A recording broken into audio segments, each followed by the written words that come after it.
স্কুলের ইউনিফর্ম পরা একদল কিশোরী মেয়ের দৃশ্য। তাদের চোখে হাসি, কিন্তু মাথায় নেই একটাও চুল। প্রথমে যে কেউ দেখলে অবাক হবে, কেউ কেউ হয়তো হাসবেনও, কিন্তু যখন জানা গেল এর পেছনের গল্প, তখন সেই হাসি থেমে গেছে, চোখ ভিজে গেছে সহানুভূতির জলে।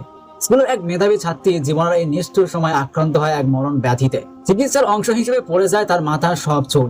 লজ্জা আর আত্মসম্মানের দ্বন্দ্বে সে আর স্কুলে যেতে চায়নি। ভাবছিল বন্ধুরা হয়তো হাসবে, ঠাট্টা করবে, কেউ হয়তো দূরে সরে যাবে, কিন্তু না, তার সহপাঠীরা তাকে একা হতে দেয়নি। একজন নয়, দুজন নয়, পুরো ক্লাসের সব মেয়ে একসাথে মাথার চুল ফেলে দিয়েছে, যেন বলতে চায় তুমি একা নও, আমরা সবাই তোমার পাশে আছি। এখানেই শেষ নয়, যখন এই খবর স্কুলের শিক্ষিকা জানলেন, তিনিও চোখ করে থাকেননি, নিজ হাতে চুল কেটে ফেললেন। দাঁড়িয়ে গেলেন তার মেয়েদের পাশে, যেমন একজন মা দাঁড়ায় তার অসুস্থ সন্তানের পাশে। এই দৃশ্যটি যখন ক্যামেরায় ধরা পড়লো, তখন দেখা গেল একদল স্কুল ছাত্রী ইউনিফর্ম পরে মাথা মুড়িয়ে হাসি মুখে স্কুল থেকে বের হচ্ছেন। কেউ দুঃখে নয়, বরং গর্বে উজ্জ্বল। তাদের চোখে ছিল মানবতার আলো। ভিডিওটি মুহূর্তেই ছড়িয়ে পড়ে সারা বিশ্বে। যে যেখানে দেখেছে প্রশংসায় ভরিয়েছে এই মেয়েদের ও তাদের শিক্ষিকাকে। মানুষ বলছে এটাই আসল শিক্ষা, এটাই স্কুল, যেখানে বইয়ের বাইরে শেখানো হয় ভালোবাসা, সহানুভূতি আর মানুষ হওয়া। নেট দুনিয়ায় এমন দৃশ্য অনেকদিন পর দেখেছে, যেখানে সৌন্দর্য মানে চুল নয়, বরং হৃদয়ের ভালোবাসা। যেখানে বন্ধুত্ব মানে শুধু একসাথে ছবি তোলা নয়, বরং কারো ব্যথা নিজের করে নেওয়া। এটি শুধুমাত্র স্কুলের দৃশ্য নয়, এটি দেখিয়ে দেয় যে যখন মানবতা ও সহানুভূতি একত্রিত হয়, এই বিরল দৃশ্যের পেছনের গল্প একটি মানবিক বার্তা, যা আজকের সমাজে ভীষণভাবে প্রাসঙ্গিক। যদিও পরে জানা যায় এটি একটি নাটকের অংশ, তবুও এর অন্তর্নিহিত বার্তা মানুষের মনে গভীর ছাপ ফেলেছে।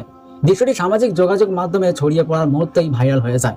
প্রথমে অনেকে এটিকে সত্য ঘটনা বলে ধরে নেন এবং শিক্ষক ও শিক্ষার্থীদের প্রশংসায় পঞ্চমুখ হন, কিন্তু শেষমেশ সত্যতা যাচাই করতে গিয়ে জানা যায় এটি একটি নাটকের অংশ। যে নাটকের মূল উদ্দেশ্য ছিল ক্যান্সার রোগীদের প্রতি সামাজিক সংবেদনশীলতা তৈরি করা। নাটকের পরিচালক হয়তো জানতেন না তার এই সামান্য দৃশ্যটি সমাজে এমন বড় আলোড়ন সৃষ্টি করবে। অধিকাংশ মানুষই স্বীকার করেছেন যে এই বার্তাটি আজকের সমাজের জন্য ভীষণ জরুরি। যেখানে সামান্য ত্রুটির জন্য একজন মানুষ হেয় প্রতিপন্ন হয়, সেখানে এই নাটকের দৃশ্যটি এক গভীর মানবতা শেখায়। যদিও এটি কোন নাটকের দৃশ্য তা এখনো পুরোপুরি জানা যায়নি। ভাবুন তো, আমাদের সমাজে যদি প্রতিটি মানুষ এমন হতো, যদি কেউ দুঃখে পড়লে সবাই তার পাশে দাঁড়াতো, তাহলে পৃথিবীটা কেমন হতো? হয়তো কোনো মানুষ একা কাঁদতো না, কোনো অসহায় মানুষ লজ্জায় মুখ লুকাতো না। এই মেয়েগুলো আমাদের শেখালো সহমর্মিতা শুধু কথায় নয়, কাজে দেখাতে হয়। এবং মানুষ তখনই বড় হয় যখন সে অন্যের দুঃখকে নিজের দুঃখ মনে করে। আজ আমরা সবাই বাহ্যিক সৌন্দর্যের পেছনে দৌড়াচ্ছি, কে কত সুন্দর, কত সাজে, কত পারফেক্ট, কিন্তু এই স্কুলের মেয়েরা তাদের শিক্ষিকা প্রমাণ করলেন সৌন্দর্য চুলে নয়, মানুষের মনে। তাদের প্রতিটি হাসি আজ মানবতার শ্রেষ্ঠ উদাহরণ। আর সেই দৃশ্য আমাদের মনে করিয়ে দেয় পৃথিবী এখনো সুন্দর যতদিন এমন মানুষ বেঁচে আছে।